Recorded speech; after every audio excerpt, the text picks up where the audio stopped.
ॐ भूर्भुवः स्वः तत्सवितुर्वरेण्यं भर्गो देवस्य धीमहि धियो यो नः प्रचोदयात्।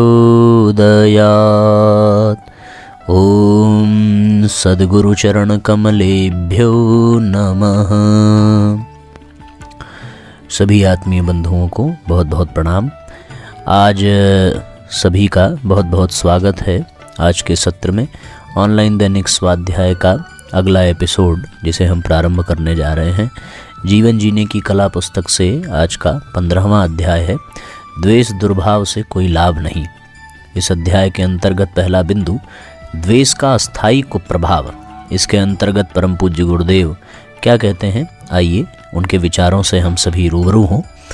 और प्रारंभ करने से पहले साथियों, अधिक से अधिक शेयर ज़रूर करें, जिससे कि ये लाभ घर घर तक पहुँचे, प्रत्येक मन तक पहुँचे, प्रत्येक जन तक पहुँचे और इसका आध्यात्मिक लाभ, व्यवहारिक लाभ हर एक जीव प्राप्त कर सके। ऐसी जानकारी के माध्यम से द्वेष का अस्थायी कुप्रभाव। एक जैसी क्षमताएं होते हुए भी एक व्यक्ति असफलता, अपमान और असंतोष की आग में जलता दिखाई देता है, जबकि दूसरा सफलता अर्जित करते हुए समाज का सिरमौर बन जाता है। निष्कर्ष ये निकला था कि लक्ष्य निर्धारण, लक्ष्य के प्रति अभिरुचि जागरण, क्षमताओं का सुनियोजन, आत्म स्वीकृति, निंदा आलोचना की सकारात्मक स्वीकृति आदि गुण जीवन में सफल होने में विशेष सहायक होते हैं। आए दिन हम समाज में देखते हैं कि जीवन की अनेक कष्टकारक परिस्थितियों में द्वेष के कारण हमें सबसे अधिक त्रास मिलता है। अन्य बुरी परिस्थितियां थोड़ी देर ठहरती हैं और अपना कुप्रभाव दिखाकर विदा हो जाती हैं, पर द्वेष का दुख देर तक बना रहता है और कई बार तो मन में ऐसी जड़ जमा कर बैठ जाता है कि निरंतर कांटे की तरह खटकता रहता है। बैर में एक बुराई है कि उसके कारण प्रतिशोध एवं प्रतिहिंसा की भावना पैदा होती है, जिससे अपना द्वेष है उसे कोई न कोई हानि पहुंचाने को जी चाहता है। और जी की जलन तब तक शांत नहीं होती जब तक बदला नहीं ले लिया जाता। बदला लेना एक नया कुचक्र शुरू करता है।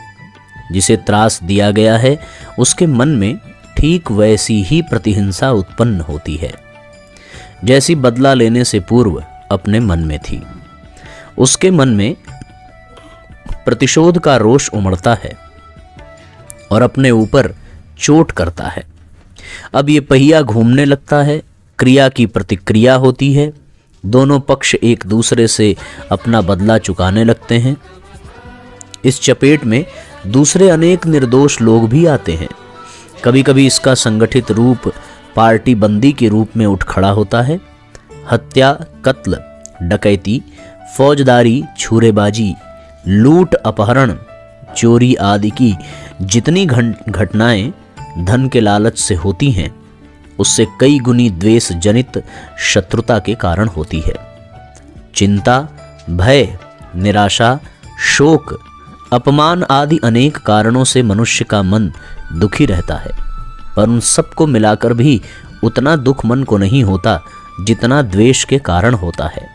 सर्प जैसा तुच्छ कीड़ा क्रोध के वशीभूत होकर इतना उग्र बन जाता है कि छेड़ने वाले की जान लिए बिना संतुष्ट नहीं होता। कई बार तो वह अपने छेड़ने वाले को वर्षों तक याद रखता है और जब भी उसे अवसर मिलता है तभी अपने बैर का प्रतिशोध लेकर जी की जलन मिटाता है। मनुष्य तो अधिक संवेदनशील है, क्रोध उसे पागल ही बना देता है। चाणक्य जैसा विद्वान जरा से अपमान से क्रुद्ध होकर इतना असंतुलित हो गया कि उसने नंद वंश का सर्वनाश करके ही चैन लिया। द्रौपदी के जरा से व्यंग से क्षुब्ध होकर दुर्योधन इतना क्रूर बन गया कि उसने पांडवों से बदला लेने के लिए महाभारत जैसी विभीषिका को स्वीकार कर लिया। चंबल घाटी के दुर्दांत दस्युओं की समस्या पर विचार कीजिए, जिसने लाखों मनुष्यों का नागरिक जीवन अस्त व्यस्त किया है। वह समस्या डाकुओं के प्रारंभिक जीवन में किसी साधारण बात से उत्पन्न द्वेष और प्रतिशोध से आरंभ हुई और अब तक समाज को भारी क्षति पहुंचा रही है। कल्पना करके देखिए साथियों, द्वेष कितना खतरनाक है। द्वेष की भयंकरता इतिहास पर दृष्टि डालते हैं तो भी भयंकर संघर्षों और आक्रमणों के बीच द्वेष को ही प्रधान कारण पाते हैं। अन्य सभी कारण गौण थे। शांत भाव से जंगलों में जीवन यापन करने वाले पशु जिनके बीच कोई समस्या नहीं है, कभी कभी क्रोध और द्वेष के वशीभूत होकर ऐसे असंतुलित होकर लड़ पड़ते हैं कि एक दूसरे की जान लेकर ही पीछे हटते हैं। शरीर और मन की अन्य व्यथाएं कम समय तक कष्ट देती हैं। बुखार, खांसी, दस्त, दर्द आदि रोग सदा नहीं रहते। 10-5 दिन में वे अपने आप अच्छे हो जाते हैं। न अच्छे हों तो कोई अच्छा चिकित्सक तेज उपचार करने खड़ा हो जाए तो वह कष्ट तुरंत या एकाध दिन में ही मिट सकता है। चिंताएं जिस कारण रहती हैं वो कारण दूर होते ही चिंता भी दूर हो जाती है। उसी प्रकार अन्य मनोव्यथाएं भी समय समय पर घटती मिटती रहती है। पर द्वेष का रूप ही कुछ विलक्षण है। वह घृणा, ईर्ष्या, शत्रुता, मनोमालिन्य, प्रतिहिंसा आदि अनेक रूप धारण करके मन में छिपा बैठा रहता है। यही एक योजना वह बनाता रहता है, प्रतिपक्षी को कैसे हानि पहुंचे। यह योजना यदि बन भी जाए और कार्य रूप में परिणत भी हो जाए तो इतनी महंगी पड़ती है कि उसकी अपनी बहुमूल्य शक्तियां इस निरर्थक काम में बिल्कुल ही व्यर्थ बर्बाद होती हैं। उसका कुछ भी लाभ अपने को नहीं मिलता, वरन प्रतिक्रिया का शिकार होने पर कभी भारी क्षति उठाने की आशंका और खड़ी हो जाती है। द्वेष आत्मघाती है। आग जहां रखी जाती है पहले उसी को जलाती है। दूसरी दूर की वस्तु को वह पीछे जलाएगी, पहले तो उसी चीज को ही समाप्त करेगी जिसमें उसे रखा गया है। तेजाब जहां कहीं गिर पड़ता है उसी वस्तु को गला देता है। आग और तेजाब की तरह द्वेष की अग्नि जिसके मन में रहती है उसका मनः संस्थान सूझबूझ से रहित, असंतुलित और अस्त व्यस्त बनकर मूर्ख, पागल एवं विक्षिप्त जैसी स्थिति उत्पन्न कर देता है। जरा जरा सी बात पर लड़ाई, झगड़ा, रूठना, कटुवचन, दुर्व्यवहार, असहयोग, अवज्ञा, उपेक्षा, उपहास, अपमान आदि की चुभने वाली बातें कई बार स्वजन संबंधियों में, परिवार के लोगों में परस्पर चलने लगती हैं। वहां साथ साथ रह सकना कठिन हो जाता है। इन बुरी बातों से बने बनाए परिवार नष्ट हो जाते हैं। स्नेह संबंध समाप्त होकर परायेपन के भाव उत्पन्न होते हैं और अंततः भावनात्मक संबंध का ही विच्छेद हो जाता है। ऊपर से मात्र दिखावे के लिए शिष्टाचार संबंध भले ही बना रहे, द्वेष के कारण जो क्रोध और प्रतिहिंसा का भाव उत्पन्न होता है उससे प्रतिपक्षी को जितनी हानि पहुंचती है उससे अनेकों गुनी हानि अपनी होती है। मनोविज्ञान शास्त्र के ज्ञाता जानते हैं कि द्वेष के दुर्भाव के कारण मनोभूमि में ऐसी ग्रंथियां बन जाती हैं जो आगे चलकर अनेक कष्टसाध्य एवं असाध्य रोगों को जन्म देती है। उन रोगों की जड़ें इतनी गहरी होती हैं कि दवा दारू का भी कोई असर उन पर नहीं पड़ता। स्वभाव और गुणों का स्तर गिरता है जिससे व्यक्ति निम्न श्रेणी के निकृष्ट कोटि के विचार का कार्य करने पर उतारू होता है। जिसका मन द्वेष दुर्भावनाओं से भरा रहता है उससे ऐसे किसी श्रेष्ठ कार्य की आशा नहीं की जा सकती जो उसकी कीर्ति को बढ़ाए, दूसरों की सुविधा उत्पन्न करे अथवा समाज की प्रगति में योग दे।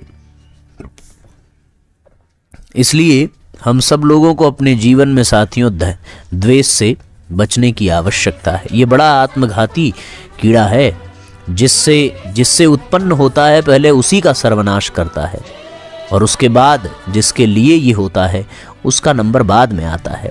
अगला बिंदु है साथियों, गलतफहमी के फलस्वरूप द्वेष। अधिकतम बार ऐसा ही होता है। कि कन्फ्यूजन में ही द्वेष उत्पन्न हो जाता है।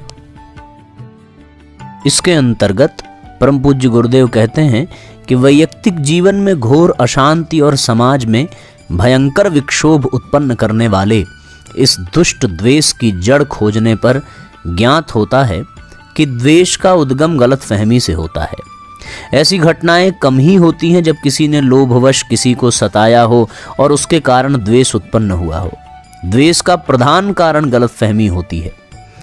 आमतौर से हम उन सबको अपना शत्रु या विरोधी मान लेते हैं जो हमारे विचारों से सहमत नहीं होते, हमारी पसंदगी की गतिविधियां नहीं अपनाते। हर आदमी यह सोचता है कि बाकी सब लोग मेरी इच्छा अनुसार सोचें और करें।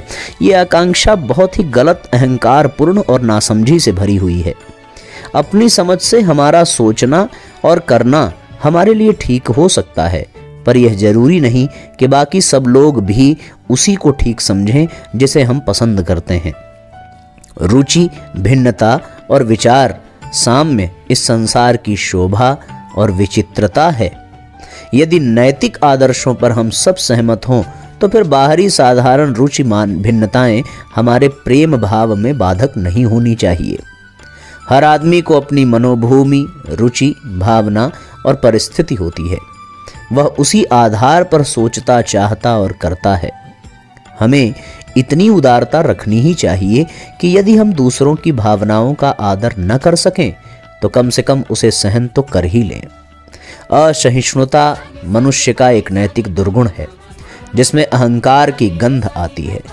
इतना दुस्साहस तो परमात्मा भी नहीं करता। उसने शास्त्रों के द्वारा अपनी रुचि और इच्छा प्रकट कर दी है कि इस प्रकार का आचरण हमें करना चाहिए। इतने पर भी जो उसकी आज्ञा का अवहेलना करता है, उन्हें वह सहन करता है, तत्काल ही उन पर आग बबूला नहीं हो जाता, वरन सौम्य और शांत विधि व्यवस्था से इन अवज्ञाकारियों के सुधार का कार्य धैर्यपूर्वक करता रहता है। हम ईश्वर से भी बड़े बने और हर किसी को अपनी मर्जी का बनाना और चलाना चाहें तो यह मूर्खता भरी बात ही होगी। सहिष्णुता और सह अस्तित्व को मान्यता दें। ये हो सकता है कि कोई पूर्ण ईमानदार होते हुए भी अपनी समझ के अनुसार हमारे विचारों से भिन्नता रखे। भारत में अनेक देवी देवता संप्रदाय, मत मतांतर, धर्म ग्रंथ, पूजा विधान एवं रीति रिवाज प्रचलित हैं। इनमें परस्पर कोई समानता नहीं, वरन कई बार तो प्रतिकूलता दिखती है। इतने पर भी यहाँ सदा से विचार स्वातंत्र्य को पसंद किया गया है। इस भिन्नता से सत्य की शोध में सहायता ही मिलती है। उपयोगिता और वास्तविकता की कसौटी पर जो खरा उतरेगा वही विचार अंततः जीवित रहेगा। शेष को समीक्षा एवं विवेक की कसौटी खोटा सिद्ध करके फेंक देगी। इसके लिए धैर्य रखना और प्रतीक्षा करना ही उचित है। पिछले दिनों जोर जबरदस्ती के बल पर मतों को फैलाने का प्रयत्न किया जा चुका है। यह प्रयत्न सफल तो नहीं हुआ, अपने पीछे एक घृणा, कटुता और दुख भरी गाथा ही छोड़ गया है। अब भी कुछ लोग उसी की पुनरावृत्ति करते हैं। तलवार से न सही गाली गलौच अथवा अन्य तरीकों से दूसरों को अपना अनुयायी बनाना चाहते हैं। यह असहिष्णुता उचित नहीं है। हमें यह अस्तित्व को मान्यता देनी चाहिए। सह अस्तित्व को अपने पक्ष का उचित रीति से समर्थन और प्रचार करें और दूसरों को दबाने या विवश करने की बात न सोचें। विचार परिवर्तन और हृदय परिवर्तन सद्भावना के वातावरण में होना चाहिए। सामाजिक ही नहीं, घरेलू जीवन में भी हमारी रीति नीति यही रहे। हम किसी के सामने कोई प्रस्ताव रखते हैं या कुछ पाने की आशा करते हैं, अपनी समझ या परिस्थिति के अनुसार वह उसे स्वीकार नहीं करता तो यह मान बैठना गलती है कि वह हमारा दुश्मन ही हो गया है। भूलवश अनजान में भी कोई व्यक्ति ऐसी बात कह सकता है या ऐसा काम कर सकता है जो हमें शत्रुतापूर्ण मालूम पड़े, किंतु उसकी दृष्टि से उसका इरादा जरा भी बुरा नहीं है। जिस प्रकार हम अपनी सुविधा सोचते हैं उसी प्रकार दूसरे व्यक्ति भी अपनी सुविधा की दृष्टि से हमारे प्रस्ताव की उपेक्षा कर सकते हैं। इस उपेक्षा को हम शत्रुता क्यों माने? हमारी हर इच्छा दूसरों को पूरी कर ही देनी चाहिए, यह मान्यता बना लेना एक ऐसी गलती है जिसके फल स्वरूप पग पग पर शत्रुता ही बढ़ती चली जाती है और धीरे धीरे अपने सब मित्र साथ छोड़ते तथा शत्रु बनते दिखाई देने लगते हैं। क्या किया जाए? दैनिक जीवन में अपने से भिन्न विचारों को भी सहन करने की आदत डालिए। दूसरों के और आपके विचार अथवा स्वार्थ जहां टकराते हों, वहां टकराने की अपेक्षा समझौते की नीति ही उपयुक्त है। सब कुछ या कुछ नहीं, ऐसा सोचना उचित नहीं है। जितना मिले उतना स्वीकार करिए और शेष के लिए प्रयत्नशील बने रहिए। जिस सीमा तक आप अन्य व्यक्तियों से मतैक्य कर सकें करें और मतैक्य के आधार सुनिश्चित करने के पश्चात उन पर जोर दें, उनकी ही चर्चा करें। इससे सद्भाव में वृद्धि होगी और मतभेदों में कमी आएगी। जहां तक हो मतभेदों की चर्चा न करें, अथवा यह चर्चा तभी करें जब आप दोनों की मनोभूमि उसे सुनने, समझने और सुधारने की स्थिति में हो। समय को समय मतभेदों की ही चर्चा करते रहने से द्वेष दुर्भाव में अभिवृद्धि होती है। इस ओर सावधानी बरतें कि आपसे सहमत व्यक्तियों को बदनीयत न मान बैठें। उसके हर क्रियाकलाप में द्वेष दुर्भाव की गंध न सूंघें। इस प्रकार के पूर्वाग्रह पूर्ण व्यवहार से सब प्रयास बचते रहें। सद्भावना से भी कोई व्यक्ति आपसे असहमत हो सकता है। यदि किसी का उत्तर आपकी अपेक्षाओं के अनुरूप न हो तो इतने मात्र से आप उससे अप्रसन्न न होइए। इस प्रकार गलतफहमियों से दूरियां बढ़ती ही चली जाएंगी। अतः इससे पहले कि खाई अलंघ्य हो, अलंघ्य मतलब बहुत गहरी हो जाए, लांघने योग्य न रह जाए। एक ऊपर शब्द भी आया साथियों, मतैक्य। मतैक्य का मतलब एक मत का हो जाना, विचार मिल जाना। तो ये कुछ क्लिष्ट शब्द हैं, तो जिनको न समझ में आए, यदि और भी कोई शब्द न समझ में आया हो तो आप पूछ लेंगे चैट बॉक्स में लिख के। आप उससे एकांत में जी खोल कर बात कर लें। गलतफहमी दूर करने का इससे बेहतर और कोई उपाय नहीं है। समाज के 75% झगड़े केवल गलतफहमी के कारण होते हैं। गलतफहमी जितनी शीघ्र दूर की जा सके। तो आप देख रहे हैं साथियों किस तरीके से पूज्य गुरुदेव बहुत सरलता पूर्वक ये कह रहे हैं कि 75% झगड़े जो हैं केवल और केवल गलतफहमी के कारण हैं। अपने प्रतिपक्षी को महत्वहीन अथवा नगण्य कभी न समझें। अरे वो भला मेरा क्या बिगाड़ लेगा, ऐसा कभी मत सोचिए। आयु, पद, प्रतिष्ठा में आपसे वो कितना भी छोटा क्यों न हो, आपकी मानसिक शांति तो भंग ही कर देगा। अरे वह भला मेरा क्या बिगाड़ लेगा, ऐसा कभी मत सोचिए। आयु, पद, प्रतिष्ठा में आपसे वो कितना भी छोटा क्यों न हो, आपकी मानसिक शांति तो भंग कर ही देगा। और समझ लीजिए कि शांति की क्षति सबसे बड़ी क्षति होती है। द्वेष को साथियों पलने मत दीजिए। द्वेष ऐसा विषाणु है जो जब तक समूल नष्ट नहीं होगा तब तक आपके मुखमंडल की सौम्यता, वाणी के माधुर्य, व्यवहार की शालीनता एवं कार्य शैली को सहज नहीं होने देगा। अतः द्वेषी नहीं, प्रेमी बनने का प्रयास करें। आधार दुर्भावना नहीं, स्नेह सद्भाव हो, इसी में हमारा कल्याण है। आज का अध्याय स्वाध्याय समय की दृष्टि से थोड़ा कम ही है, पर वास्तविकता ये है साथियों कि विषय की दृष्टि से और हमारे जीवनोपयोगी द्वेष संबंधी समस्याओं की दृष्टि से बहुत महत्वपूर्ण है। इन पंक्तियों को एक बार सुनने से समझ में नहीं आने वाला। समझ तो आप भले एक बार में जाएं, पर यह हृदय की गहराई में नहीं उतरेगा। इसलिए संभव हो सके तो इस अध्याय को 2-3 बार, इस अध्याय को क्या, इस पुस्तक के प्रत्येक अध्याय को 2-3 बार सुनना चाहिए। आपको दिन में अन्य समय में जब भी फुर्सत मिले इन एक एक अध्यायों को एक एक मंत्र के रूप में बार बार सुनिए और उसका चिंतन करिए। आइए गायत्री मंत्र पढ़ते हैं, आज के सत्र को विराम देंगे।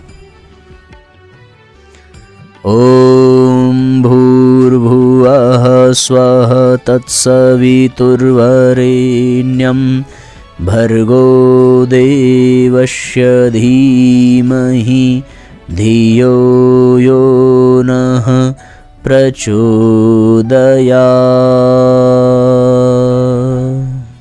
सभी साथियों को बहुत बहुत प्रणाम, बहुत बहुत धन्यवाद। सबको नमस्कार। जय राम जी की शुभ रात्रि। ओम भूर्भुवः स्वः तत्सवितुर्वरेण्यं भर्गो देवस्य धीमहि धियो यो नः प्रचोदयात्। हम ईश्वर को सर्वव्यापी न्यायकारी मानकर उसके अनुशासन को अपने जीवन में उतारेंगे। शरीर को भगवान का मंदिर समझकर आत्मसंयम और नियमितता द्वारा आरोग्य की रक्षा करेंगे। मन को कुविचारों और दुर्भावनाओं से बचाए रखने के लिए स्वाध्याय एवं सत्संग की व्यवस्था रखे रहेंगे। इंद्रिय संयम, अर्थ संयम, समय संयम और विचार संयम का सतत अभ्यास करेंगे। अपने आप को समाज का एक अभिन्न अंग मानेंगे और सबके हित में अपना हित समझेंगे। मर्यादाओं को पालेंगे, वर्जनाओं से बचेंगे, नागरिक कर्तव्यों का पालन करेंगे और समाजनिष्ठ बने रहेंगे। समझदारी, ईमानदारी, जिम्मेदारी और बहादुरी को जीवन का एक अविच्छिन्न अंग मानेंगे। चारों ओर मधुरता, स्वच्छता, सादगी एवं सज्जनता का वातावरण उत्पन्न करेंगे। अनीति से प्राप्त सफलता की अपेक्षा नीति पर चलते हुए असफलता को शिरोधार्य करेंगे। मनुष्य के मूल्यांकन की कसौटी उसकी सफलताओं, योग्यताओं एवं विभूतियों को नहीं, उसके सद्विचारों और सत्कर्मों को मानेंगे। दूसरों के साथ वह व्यवहार नहीं करेंगे जो हमें अपने लिए पसंद नहीं। नर नारी परस्पर पवित्र दृष्टि रखेंगे। संसार में सत्प्रवृत्तियों के पूर्ण प्रसार के लिए अपने समय, प्रभाव, ज्ञान, पुरुषार्थ एवं धन का एक अंश नियमित रूप से लगाते रहेंगे। परंपराओं की तुलना में विवेक को महत्व देंगे। सज्जनों को संगठित करने, अनीति से लोहा लेने और नवसृजन की गतिविधियों में पूरी रुचि लेंगे। राष्ट्रीय एकता एवं समता के प्रति निष्ठावान रहेंगे। जाति, लिंग, भाषा, प्रांत, संप्रदाय आदि के कारण परस्पर कोई भेदभाव न बरतेंगे। मनुष्य अपने भाग्य का निर्माता आप है। इस विश्वास के आधार पर हमारी मान्यता है कि हम उत्कृष्ट बनेंगे और दूसरों को श्रेष्ठ बनाएंगे तो युग अवश्य बदलेगा। हम बदलेंगे, युग बदलेगा। हम सुधरेंगे, युग सुधरेगा। इस तथ्य पर हमारा परिपूर्ण विश्वास है।